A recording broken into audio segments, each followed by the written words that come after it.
प्यारे बच्चों, कैसे हो? आशा है सभी मस्ती में होंगे। आज हम लोग नरेशन बनाने की बहुत आसान विधियों को जानना चाहते हैं। कुछ बच्चे सोचते हैं कि नरेशन बनाना बहुत मुश्किल है। ऐसी बात नहीं, नरेशन बनाना बहुत आसान है। यदि आप कुछ बातों का ख्याल रखें तो डायरेक्ट से इनडायरेक्ट बनाने में आप महारत हासिल कर सकते हैं। आइए जानते हैं किन नियमों को सीखकर हम असर्टिव सेंटेंस का डायरेक्ट से इनडायरेक्ट बना सकते हैं। सबसे पहले ध्यान देने वाली बात है कि असर्टिव सेंटेंस का जैसे ही हम इनडायरेक्ट नरेशन में बदलते हैं तो हमें तीन चीजों को परिवर्तित करना होता है।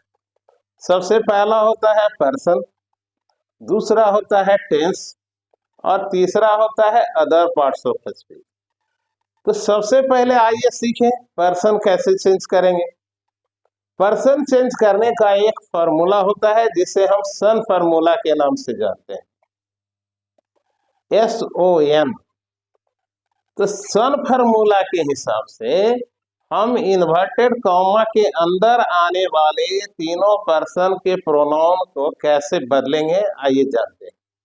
यदि रिपोर्टेड स्पीच में कोई फर्स्ट पर्सन का प्रोनाउन हो तो उसे रिपोर्टिंग वर्ब के सब्जेक्ट के अनुसार बदल देंगे।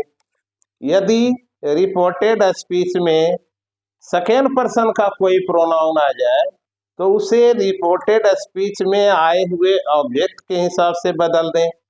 और यदि रिपोर्टेड स्पीच में कोई थर्ड पर्सन का प्रोनाउन आता है तो उसे जस के तस छोड़ दें। यह पर्सन बदलने वाली बात होती है।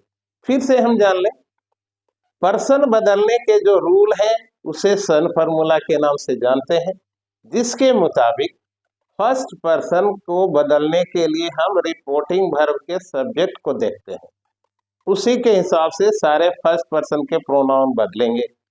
सेकेंड पर्सन के प्रोनाउन को बदला जाता है रिपोर्टिंग वर्ब के ऑब्जेक्ट के अनुसार। लेकिन यदि थर्ड पर्सन का कोई प्रोनाउन आ गया तो क्या करना है, उसे जस के तस छोड़ देना है। ये तो हमने सीख ली पर्सन बदलने की बात। आइए अब आते हैं टेंस। बच्चों को लगता है कि टेंस बदलना बड़ा मुश्किल है।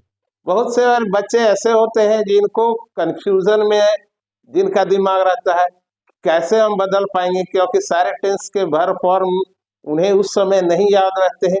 उनके लिए भी मैंने एक बहुत आसान तरीका बताया है, आइए सीखते हैं।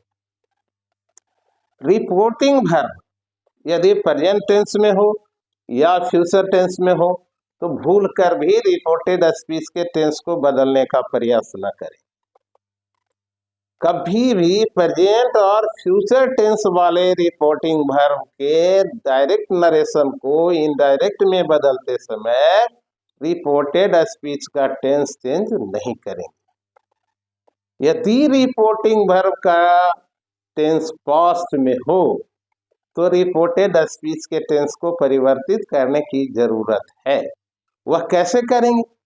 यदि रिपोर्टेड स्पीच में कोई प्रेजेंट सिंपल का वाक्य, प्रेजेंट सिंपल में क्या हो सकता है, हम वर्ब फॉर्म से ही उस टेंस को पकड़ लेते हैं। यदि रिपोर्टेड स्पीच में यदि V1 या V5 का प्रयोग हुआ है, इसका मतलब वह सिंपल प्रेजेंट में है, तो उसे हम V2 में बदल दें तो बदल जाएगा। यदि रिपोर्टेड स्पीच में इज आर एम का प्रयोग हुआ है, उसे वाज मेन में बदल दें। यदि हैज हैव का प्रयोग हुआ है तो उसके स्थान पर हैड का प्रयोग कर दें। और यदि V2 का प्रयोग हुआ है यानी सिंपल पास्ट, V2 में यदि है तो उसे हैड प्लस V3 में बदल दें। और वाज वेयर है तो उसके स्थान पर हैड बीन का प्रयोग कर दें। इस तरह से हम लोग प्रेजेंट टेंस और पास्ट टेंस के किसी रूप का इनडायरेक्ट नरेशन में बदल सकते हैं। सिर्फ फ्यूचर टेंस के डायरेक्ट से इनडायरेक्ट बदलने में हमें शैल या विल के स्थान पर वुड या शुड का प्रयोग करना है। इस तरह से हम टेंस का परिवर्तन सीख गए। अब तीसरी और सबसे जरूरी बात होती है वह होता है parts of speech. Part of speech को कैसे बदलना है, उसके लिए हम क्या करेंगे, जो भी नजदीकी का बोध कराने वाला शब्द है उसे हम दूरी के बोध कराने वाले शब्द में बदल देंगे। जैसे दिस है तो उसको दैट कर देंगे, दीज है तो दीज है तो दोज कर देंगे, टुडे है तो दैट डे कर देंगे। इस तरह से हम बहुत आसान तरीके से डायरेक्ट से इनडायरेक्ट नरेशन में बदल सकते हैं।